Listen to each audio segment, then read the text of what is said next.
हो सकता है 7,000 रिक्तियों में सिर्फ 100 ऐसे लड़के लड़कियां पाए जाएं जो हिंदी इंग्लिश दोनों में पारंगत हों, तो बाकी तो आपकी रिक्तियां जो हैं वो खाली रिक्तियां ही रह जाएंगी, उन पर बहाली नहीं होगी।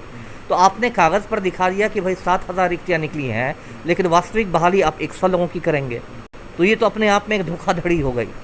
और जो आपने कही बात कि वो जो भ्रष्टाचार है कि कोई पिछले दरवाजे से आएगा, जो इधर से आएगा, कुछ घोटाला होगा, वो तो बिहार में प्रायः सभी परीक्षाओं में हो रहा है। कि ऐसी लड़की टॉप कर रही है पॉलिटिकल साइंस में, जो कहती है कि पॉलिटिकल साइंस में खाना पकाना सिखाया जाता है। कुछ दिन पहले सिविल कोर्ट की बहाली आई और ऐसे में स्टेनोग्राफर और कई ऐसे पोस्ट के लिए स्टूडेंट्स के लिए जो है बिहार में एक वैकेंसी आई, जिसमें कि स्टूडेंट्स अब परेशान इस बात को लेकर हैं कि बाइलिंगुअल कर दिया गया। पहले ऐसा नहीं था, अब हिंदी और इंग्लिश दोनों कंपलसरी है, उनको टाइपिंग मास्टर बनना पड़ेगा। ऐसे में कई स्टूडेंट्स परेशान इस बात को लेकर हैं कि पहले ऐसा नहीं था, लेकिन इसे करने का रीज़न क्या है। और दूसरी बात कि इसमें सरकार अपना कुछ नया तरीके से अपना काम निकालना चाह रही है, ये वैकेंसी नहीं है, लॉलीपॉप है, तमाम तरह की बातें आ रही है। विशेष रूप से चर्चा करेंगे हम, हमारे साथ अमिताभ दास सर हैं जो कि पूर्व IPS हैं। और वैकेंसी के नाम पर में कहा जाए तो लॉलीपॉप या कुछ भी देना स्टूडेंट के द्वारा परेशानी बढ़ रहा है, क्या कहेंगे? देखिए, पूरे बिहार में अराजक स्थिति है, अंधेर नगरी चौपट राजा की स्थिति है। और जो मुख्यमंत्री हैं पलटू राम, उनका एक सूत्री कार्यक्रम है कुर्सी से चिपके रहना, और इनको युवा पीढ़ी के भविष्य से कोई मतलब ही नहीं है। युवा पीढ़ी के भविष्य से खिलवाड़ हो रहा है। अब देखिए, जितनी परीक्षाएं इधर हो रही हैं बिहार में, सब में विवाद पैदा हो रहे हैं। BPSC की परीक्षा जो सबसे प्रतिष्ठित परीक्षा है बिहार की, उसमें आपने देखा 8 मई को जो PT परीक्षा हुई, उसमें पेपर लीक कर गया। उसके बाद BPSC ने एक तुगलकी फरमान जारी किया कि ये परीक्षा 2 दिन होगी और परसेंटेज पर नहीं, परसेंटाइल पर परीक्षा फल निकलेगा। फिर उसका विरोध हुआ, फिर वो फैसला वापस लिया गया। तो हर पर तुगलकी फरमान जारी होते हैं, फिर प्रदर्शन होता है, लाठीचार्ज होता है, मामला न्यायालय में जाता है।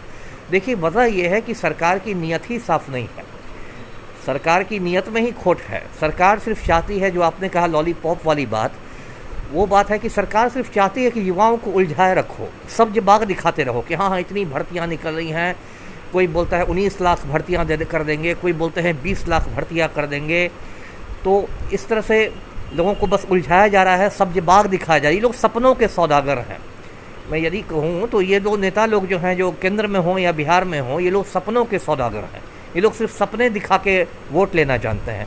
अभी आपने सिविल कोर्ट में स्टेनो की बात कही, पहले इंग्लिश और हिंदी दोनों में से आप ले सकते थे, वो ऐच्छिक था। अब दोनों अनिवार्य कर दिए गए हैं। अब इसमें बहुत सारे लोग हैं जो इसी में फंस जाएंगे। हो सकता है हिंदी में उनकी टाइपिंग अच्छी हो, लेकिन इंग्लिश में वो स्पीड नहीं हो, या इंग्लिश में अच्छी हो हिंदी में नहीं हो। तो अब जानबूझ के विवाद पैदा कर दिया गया। अब इसकी वजह क्या होगी कि कल ना परसों कोई ना कोई चला जाएगा हाई कोर्ट में, फिर हाई कोर्ट सुनवाई के दौरान इस पर स्थगन लगा देगा, स्टे कर देगा। फिर सरकार के पास एक बहाना मिल जाएगा कि हमने तो रिक्तियाँ निकाली थी, कोर्ट का स्टे आ गया, अब हम क्या करें। तो इस तरह से लोगों को उलझा के रखा जा रहा है, और ये बहुत दुर्भाग्यपूर्ण बात है, क्योंकि पूरी युवा पीढ़ी में मैं देख रहा हूँ एक हताशा की स्थिति आ गई है। जी, मुख्य रूप से स्टूडेंट का ये डर है कि यदि दोनों हिंदी इंग्लिश दोनों टाइपिंग मस्ट किया है, तो कई स्टूडेंट तो एक्सपर्ट नहीं हो पाता है। ऐसे में सरकार जब रिटर्न लेगी और ये टाइपिंग होगा, उसके बाद जब फाइनल सिलेक्शन में सरकार जिस तरीके से अपना काम निकालती है, या फिर इसके पीछे जो टीम है इस सिविल कोर्ट की बहाली के लिए, वो अपना इलीगल तरीके से भी कुछ भी स्टूडेंट्स को सिलेक्शन कर सकती है। तो ये स्टूडेंट को डर बैठा हुआ है। तो बिल्कुल बिहार रसातल में चला गया। अब इसमें क्या कहा जाए? जी, तो उन स्टूडेंट को क्या कहेंगे जो स्टूडेंट अब फॉर्म भरने के लिए कहते हैं कि हम एलिजिबल नहीं हैं और फॉर्म भर भी नहीं पा रहे हैं, क्योंकि जो अभी तक इसका जो विज्ञप्ति आया है वैकेंसी का, वो मतलब समझ से पड़े हैं स्टूडेंट का, क्या कहेंगे? अब देखिए, ये जो भी है वो तुगलकी फरमान है।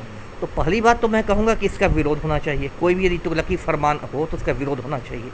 दूसरी बात मैं कहूँगा कि विरोध शांतिपूर्ण होना चाहिए, पीसफुल होना चाहिए, तोड़फोड़ और आगजनी वाला विरोध नहीं होना चाहिए। तीसरी बात मैं कहूँगा कि हर व्यक्ति को अदालत का दरवाज़ा खटखटाने का अधिकार है, तो मामले को अदालत में ले जाया जाना चाहिए। तो इस तरह यदि सरकार पर दबाव बढ़ेगा, तो जैसे BPSC में तो परसेंटाइल वाला जो तुगलकी फरमान आया था उसको वापस लेना पड़ा, तो हो सकता है ये जो सिविल कोर्ट में जो तुगलकी फरमान आया है इसको भी सरकार को वापस लेना पड़े। तो एक दबाव तो सरकार पर बनाना ही पड़ेगा। जी, धन्यवाद सर। जिस तरीके से ये स्टेनोग्राफर की जो बात आ रही है, सिविल कोड में जो 7,000 समथिंग बहाली को लेकर स्टूडेंट परेशान है, कहीं ना कहीं जितने भी स्टूडेंट से आप बात कीजिएगा तो सभी स्टूडेंट यही कहता है कि हम एलिजिबल क्राइटेरिया में है ही नहीं, तो फॉर्म किस बात का भरेंगे और फिर रिजल्ट कहाँ से होगा, एग्ज़ाम कहाँ से देंगे।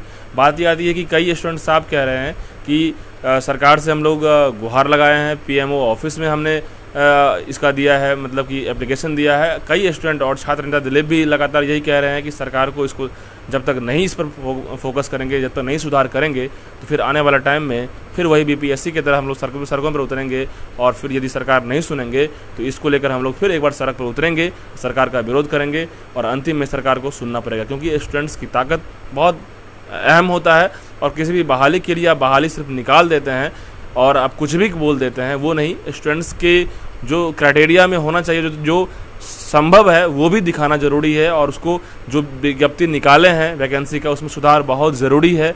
जितना जल्दी कर देंगे सरकार ठीक है, नहीं तो फिर स्टूडेंट्स आंदोलन तो करेगा ही। और भी अपडेट्स के लिए बने रहिए हमारे साथ, तो तब तक के लिए धन्यवाद।